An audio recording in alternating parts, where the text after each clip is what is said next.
সবার কাছে করজোড়ে মিনতি, গলায় তুলসীর মালা পারলে পড়ো, না পারলে পড়ো না, দরকার নেই।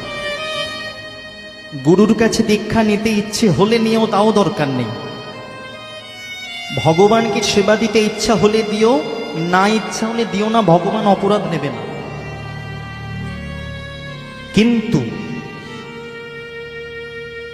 ওই ভগবানকে যদি সেবা না দাও, ভগবান কিচ্ছু মনে করবে না। যদি আমাদের বাড়িতে যে দুটো জীবন্ত ভগবান আছে, যদি তাদের সেবা করা যায়। আস্তে মা, আস্তে আস্তে, রাধে রাধে, আস্তে মা।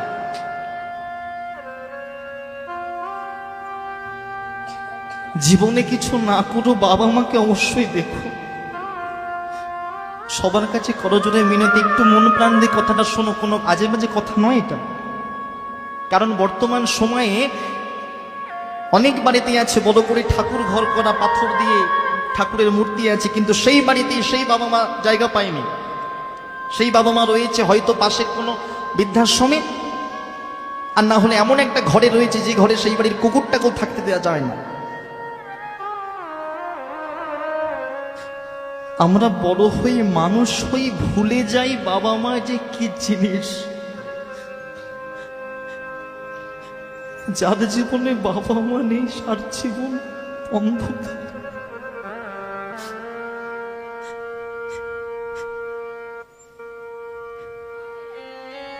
একটা মা 10 মাস 10 দিন কষ্ট করে গর্ভে সন্তানকে ধারণ করে। আমরা মনে করি একটা সন্তান জন্ম দিল খুব সহজ ব্যাপার, না। একটা শরীরের হাড় ভাঙলে যে যন্ত্রণা হয়, শরীরের সবকটা হাড় একসাথে ভেঙে গেলে সেই যন্ত্রণা সহ্য করে একটা মা একটা সন্তানের জন্ম দেয়। আর আমরা আজকালকার দিনের ছেলে মেয়ের এমন হয়েছে, একটু বড় হলে সেই মাকে আর দেখতে পারি না।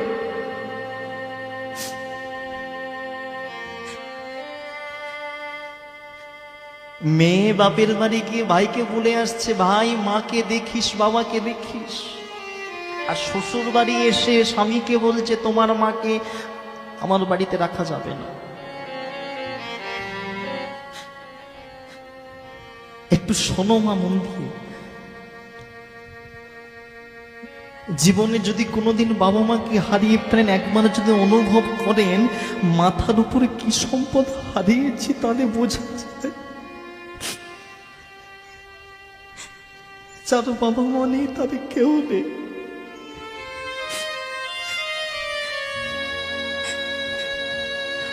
বলছে মা তখনও কাঁদতো,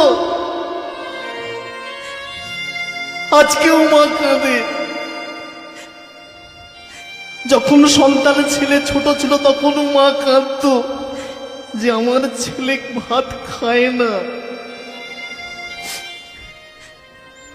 আজকেও মা কাঁদে।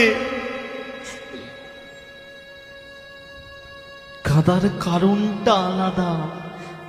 আজকেও মা কাঁদে, ছেলে বড় হয়েছে মা কাঁদে, কারণ ছেলে মাকে ভাত দেয় না।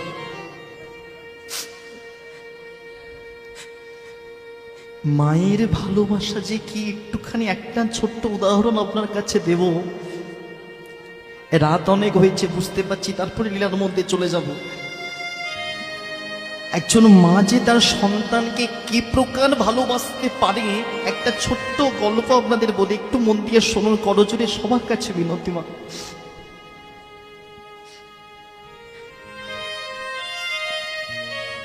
একটা ছোট্ট ছেলে ছিল, 6 বছর বয়স। হঠাৎ একটি দুর্ঘটনায় তার বাবা মারা যায়।